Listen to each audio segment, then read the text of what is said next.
Welcome to the Smart Fit. Today we're making Basque Cheesecake. Take that, New York cheesecake. Mix, bake, enjoy, and share these new caramelized flavors. Like and subscribe if you're looking for new flavors for your palate. Good jiggly wiggly, this thing is drippy. Let's do this. As you well might know, we live in the Basque country in Spain. And if you don't know, now you know, homies. The food is the best in the region. And if you're looking for a book of recipes to bring some Basque flavors to your household, this is the one we recommend. Shout out to Toby for the gift. The link is in the description and on our website. We're not following the recipe exactly as listed, but making changes to make it lower in calories, which allows us to have our cheesecake and eat it too. You're gonna need everything you see here. The most important changes are the 1 kilogram or 2.204 pounds of light cream cheese, which has 40% less calories, and substituting some of the heavy cream with skim milk. From left to right, you're going to add these ingredients into the stand mixer. 1 kilogram or 2.204 pounds of light cream cheese, 320 grams or 1 2/3 cups white sugar, 6 large eggs and 1 large egg yolk, 200 milliliters or 3 1/4 cups heavy cream, 160 milliliters or 2/3 cup skim milk, 5 grams or 1 teaspoon salt, 8 milliliters or 1.5 teaspoons of vanilla, 10 milliliters or 2 teaspoons orange blossom, and 52 grams or 3.5 tablespoons of flour. Oh, and if you're at home crying because you don't have a stand mixer, you can use a whisk if you want, but I hope your forearm strength is good. Into the bowl of your stand mixer, add 1 kilogram or 2.204 pounds of light cream cheese and mix at medium-low speed with the cake paddle attachment. Once smooth, slowly add in the sugar, allowing time for the sugar to dissolve before adding some more. No, not s'mores, some more. It looks boring, but something about watching the KitchenAid working is calming.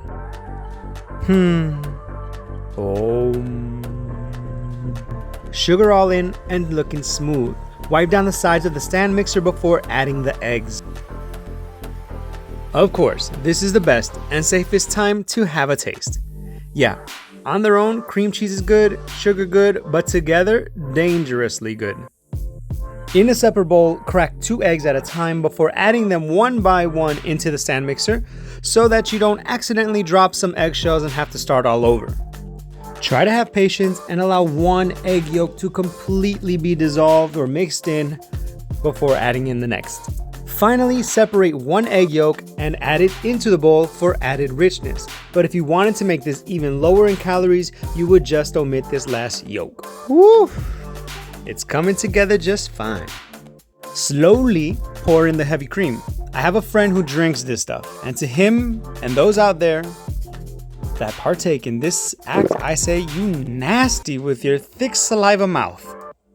Add in the skim milk, carefully making sure not to splash and make a mess. Now here come the flavors and deviations from the classic recipe. Add 5 grams or 1 teaspoon of salt to offset some of the sweet, and 10 milliliters or 2 teaspoons of orange blossom for a little citrusy floral mystery. 8 milliliters or 1 1/2 teaspoon vanilla for warm notes. Finally, sift in 52 grams or 3.5 tablespoons of flour.